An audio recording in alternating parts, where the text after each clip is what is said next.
Ladies and gentlemen, you are watching yet another episode of Lima Shenanigans of 1977. It's Wednesday, and you know what that means. It's time for the report from AEW Dynamite. And here's the man that has always been Dynamite, more Dynamite than J.J. Evans himself, Mr. Eric M. Lima.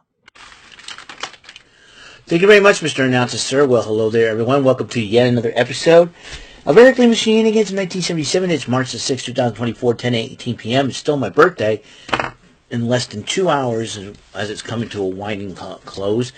I want to get quickly to what happened. Dynamite was the season premiere of Dynamite, the fallout from Revolution 2024. Now, Tony Schiavone came in to interview Swerve Strickland in the middle of the ring. He says he may have lost the matchup, but he says he's still determined to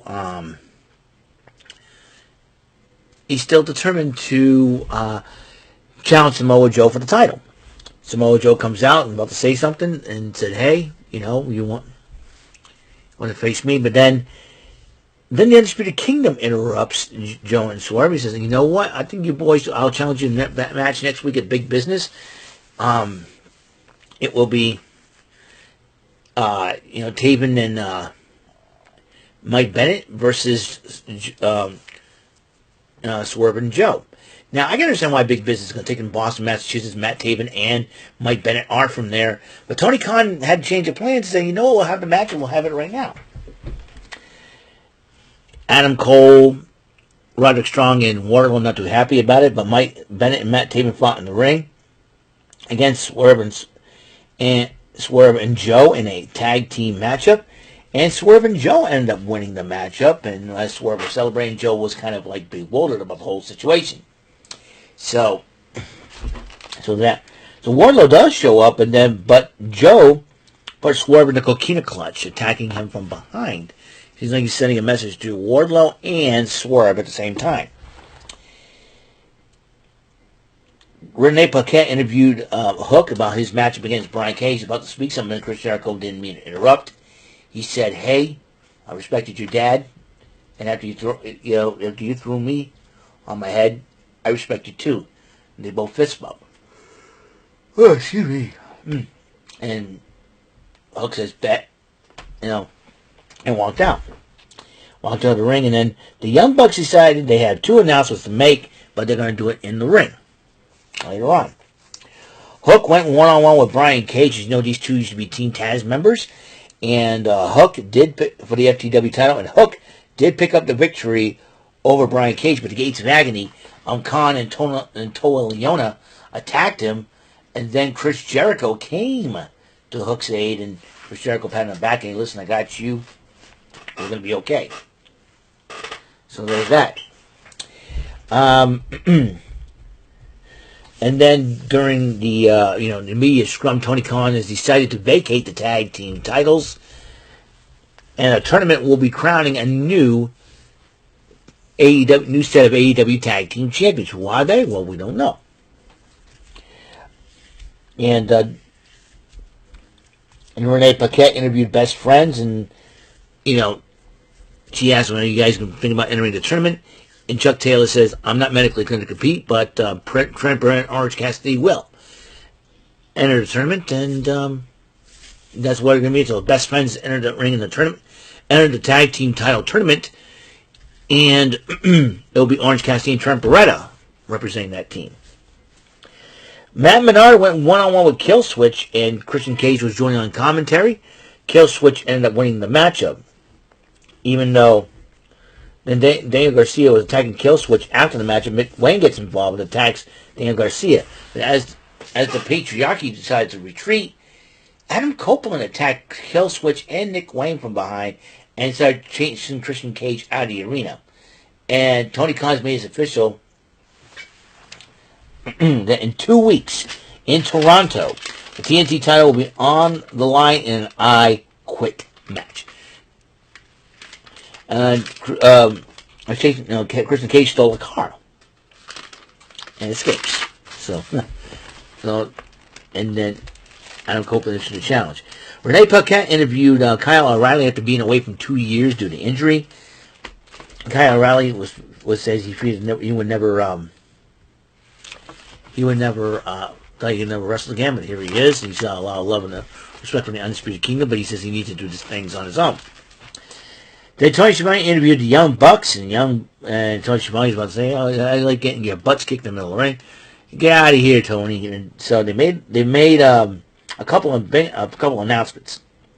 One, the Young Bucks suspended Adam Page indefinitely for beating up an official. That I can understand. But then they decided, because Kenny Omega's not going to make an appearance for whatever reason, they fired him from the Elite. Guys, he has an illness. You see how stupid the Young Bucks can be, man. That's why I call them Beavis and Butthead. They're so stupid to make Beavis and Butthead look like MIT students, for goodness sake.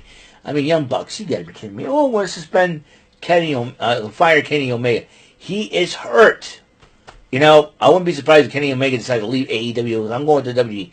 There's two EVPs. They're going to drive mostly everybody out of AEW, and they're going to want to come to the WWE. I don't know. That's just me. But then Eddie Kingston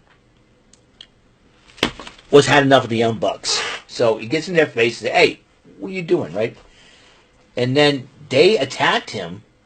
And then the Rainmaker Kazuchika Okada made his debut, and they all thought, and then Eddie Kingston thought, "Oh, you're on my side, let's get him." And then Okada attacked Eddie Kingston and joined the Elite. So, I would not be surprised if the Young Bucks put Okada in the Continental Crown matchup against Eddie Kingston.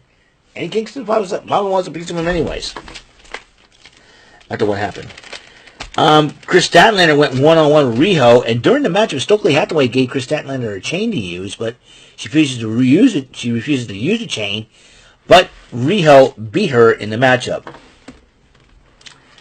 Then Renee Paquette interviewed Timeless Tony Storm about how they fooled Deonna Purrazzo, or Donna Palazzo, as Tony Storm would like to call her. And then they had Mariah May's first shirt when she cosplaying as the rocker version of Tony Storm, and then she called chin up, tits out, watch for the shoe. When Mariah May said that place, and Tony's like, "Well, we're gonna work on that," and all that good stuff. And so Renee Paquette interviewed Stokely Hathaway and Will Nightingale, said, "Hey, nothing went the way it went, but even though Chris Statlander is still my favorite, I like her. She's a good friend." So, Will Nightingale goes, "You know something? I say this. And then she's, Will Nightingale says, "You know what? I'm thinking about challenging, Julia Hart for the TBS title." So I believe this Friday on Rampage, Will Nightingale will take on Riho. So there's that. Tony Schiavone interviewed Darby Allin and officially relinquishes the tag team titles until Bullet Club Gold interrupts Allin, and I believe Jay White was talking smack to him, and Darby Allin says, "I'm seeing you guys next week." And then Julia Hart responds to Will Nightingale, basically saying, "Be careful what you wish for." The House of Black addresses Mark Briscoe. He challenged him to a matchup at AEW Collision. He said, "It doesn't matter if you want to bring one graves to dig or three." And then Renee Paquette interviewed Mark Briscoe responding to that. And as he was talking, Jay Lethal said, "Hey, me and Jeff Jarrett will team with you. You don't have to trust Jeff Jarrett, but trust me." And Mark Briscoe agreed to that. So there we go. Will Ospreay went one-on-one with the Ring of Honor television champion Kyle Fletcher. What a heck of a matchup this was. Don Callis was on commentary, since both members are part of Don Callis' family. And Will Ospreay ended up picking the victory over Kyle Fletcher. And Bryan Danielson comes out to the ring and confronts the bruv himself, Mr. Will Ospreay. So it could be a great matchup between those two, if and when it happens. Well, so that's it. That's all the time we have for AEW Dynamite for the Fall Out Revolution season premiere of Dynamite. But I want to take this time for one, since Dynamite's got a new logo, I want to get a new thumbnail. I'm going to try to get that going. But I want to take this time to thank everybody for their birthday wishes. I've been very, very blessed. I have a lot of family and friends. And, 15 years ago, I got a computer for my birthday, thanks to my grandfather. And ever since then, it basically changed my life. Being on the internet did change my life. And having a computer did change my life, basically. That's why I'm very, very blessed to have a lot of new friends I made online, reconnect with old friends online, as well as be able to shop and be creative and come up with so many ideas and all that, and basically use the internet as a virtual time machine, and it's a great, great thing. So I want to thank everybody for their birthday wishes via comments on YouTube, Facebook, emails, phone calls in the case of my brother. Thank you, Tyler, for calling, and hope you guys might enjoy my video. If you like this video or any other videos I do, please click the subscribe button and ring the bell for more notifications. And whenever you want to hit a video, tomorrow will be the post-birthday week, as you know. This is my final work week till I go on vacation next week. Pressure Luck will be played tomorrow. We got TNA Impact. We got Rant and Rave tomorrow night. Really excited about the whole thing. So that's all the time we have on this show. I want to thank everybody for tuning in. So until the next episode comes rolling around, all right, Mr. Announcer, take us home, please. That is all for today's episode. This is your announcer speaking for Eric Lima Shenanigans of 1977. A Big Beefy E, doing for Bob Saget Productions, and in association with Raven Bofa Telepictures and Distribution. Thank you for watching today's episode. Tune in next time for another episode of Eric Lima Shenanigans of 1977. Goodbye for now.